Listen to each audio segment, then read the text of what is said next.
On the record, docket 642068, Smells Bad versus Social Media Susie.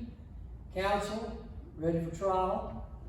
Please announce your name and who you represent.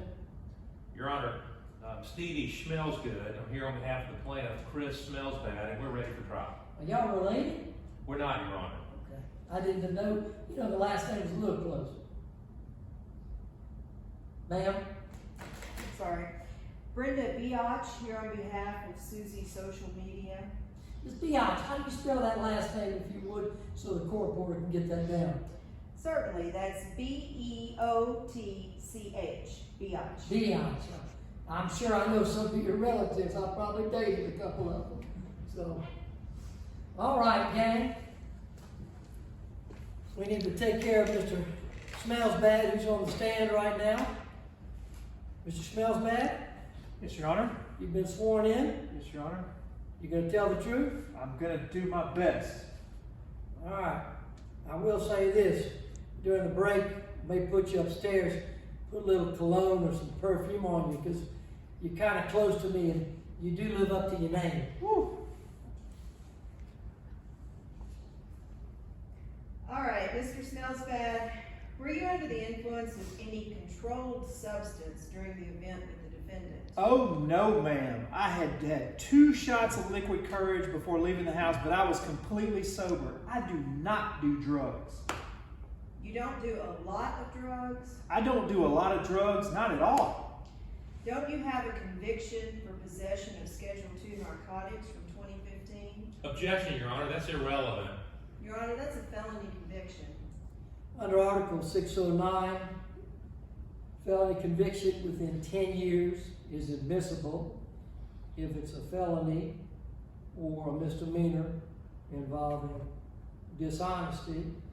Possession of Schedule II, last time I checked, was a felony. By the way, what was that liquid courage you drank?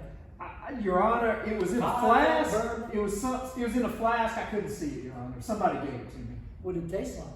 It tasted strong. Oh, gotcha. Okay. So you were convicted for possession of Schedule II narcotics. It was a complete misunderstanding. I'm telling you. Well, let's talk about that. What happened the night before your arrest for possession of Schedule II drugs? Objection, Your Honor. I have my code of evidence with me in front of me, and Article 609 says that specific details of the crime are not admissible. That is correct, Mr. Smells Good.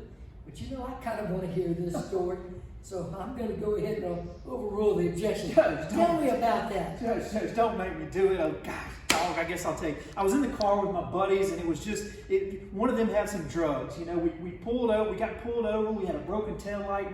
My buddy, he's got a hoopty, so it was just a bad deal.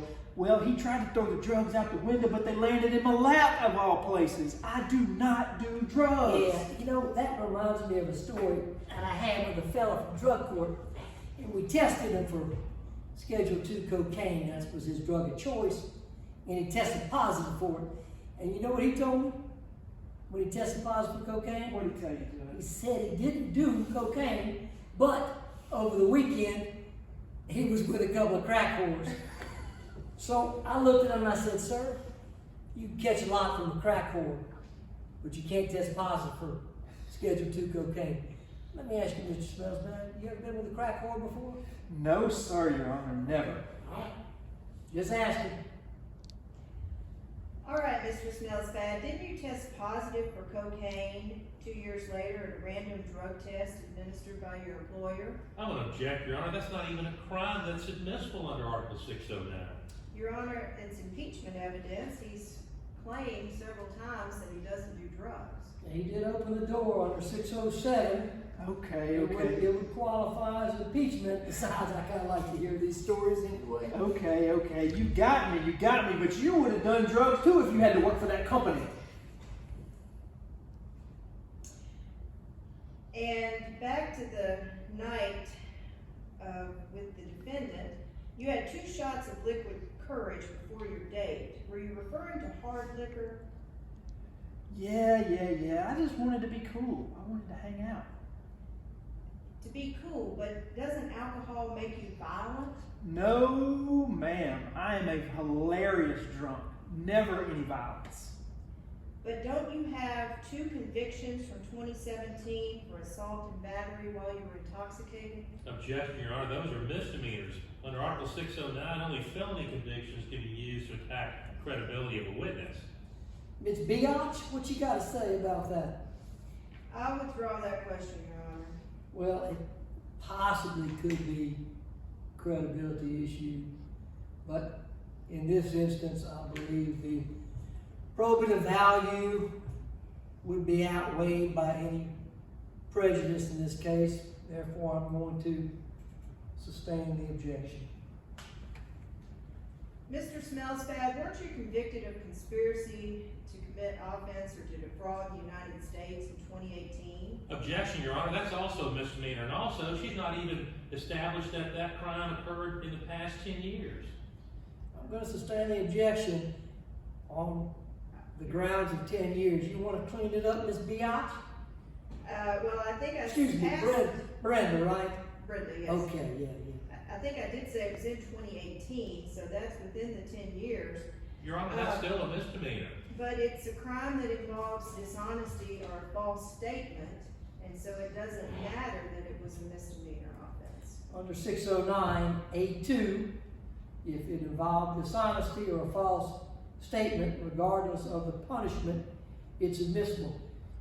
What'd you do with that thing, man? Man, And look, I don't condone anybody trying to defraud the government since I work for the government, you know? this all is just overly dramatic. I mean, I wrote a check, it bounced, it was a hot check, not that big of a deal. I mean, how was I supposed to know the check was bad? I had a whole book full of checks. I just wrote them, I didn't know. But haven't you been convicted for that crime? Well, I tried to return the money, but the check bounced. If it hadn't bounced, like in the Bugs Bunny cartoon, there would be no crime, but Your Honor, I'm going to object. Details regarding admissibility regarding the details of the crime, excuse me, Your Honor, under 609, details of the crime are not admissible. Judge, he opened the door. The witness is the one who's volunteered this information. Under 609, the details of the crime are not admissible. However, he pretty much opened the door. You know, he may have cracked it a little bit, but I'll let him tell his little side of the story because he's chatty Cathy. Mr. Smells about his little chatty Cathy. He likes telling us what he did or didn't do. So let's let him vindicate himself. the tax laws they're so convoluted. The government doesn't need all that money anyway. Come on now. So that was a conviction. Well, I guess yes. Yes, ma'am, it was. Is there anything else on your record we should know about? Well, there was this one misunderstanding regarding selling some stolen goods, but that's pretty much it. And it's always a misunderstanding, you know? Complete misunderstanding. Look, I know what you mean. I didn't do a thing. I'm misunderstood all the time. All right.